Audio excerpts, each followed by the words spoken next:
bienvenue dans ce nouveau tutoriel. Aujourd'hui nous allons voir ensemble la fiche de poste ainsi que sa rédaction. Alors tout d'abord, à quoi sert-elle? Cela va vous permettre de répondre à une obligation qui est l'information. En effet, vous êtes obligé d'informer vos futurs employés et vos employés de l'ensemble des missions et tâches qu'ils doivent effectuer dans votre établissement. On ne demande pas une liste précise, mais simplement le rôle et les missions principales. Cela va permettre à votre employé ainsi de connaître son rôle et ses missions au sein de votre établissement. En second temps, cela va également lui permettre d'avoir une reconnaissance par rapport à ses compétences et ses aptitudes dans l'entreprise.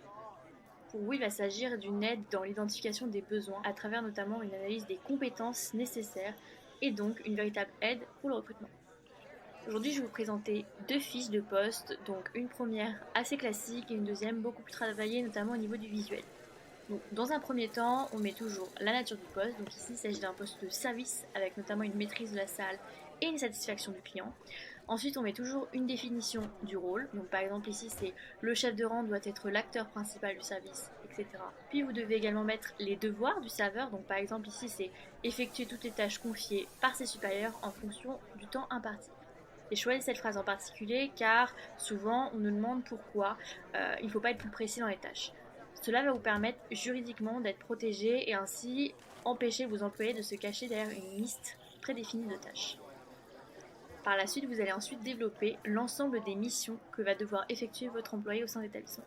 Donc on commence toujours par la mission principale, puis on la décline. Donc ici par exemple la mission principale c'est la maîtrise du service, puis la seconde c'est la satisfaction client et enfin la propreté de la salle.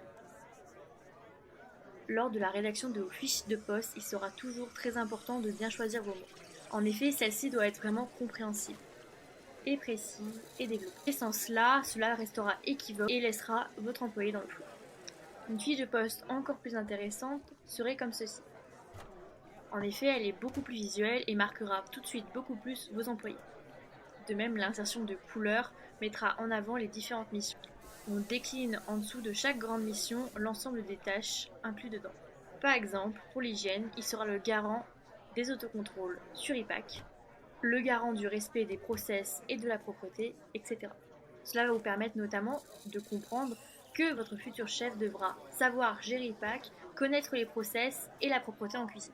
De même, il est intéressant de mettre des rubriques comme celle-ci, par exemple être un bon chef, vous permettant d'avoir les qualités principales que devra avoir votre futur employé. Il devra ainsi par exemple être énergique, avoir un regard à 360, une capacité d'écoute sur les critiques, ainsi que de l'humilité. Après toutes ces qualités, il est toujours très intéressant de mettre un développement. Vous comprendrez ainsi directement pourquoi il est nécessaire que votre chef ait ces qualités. En résumé, la fiche de poste va vous permettre de répondre à une obligation d'information auprès de vos employés. Cela va vous permettre une définition de l'ensemble des tâches. Il faut qu'elle soit bien écrite, avec des mots faciles et compréhensibles de tous. De même, la fiche de poste doit être hiérarchisée au niveau des missions. J'espère que ce tutoriel vous aura plu et je vous retrouve très bientôt.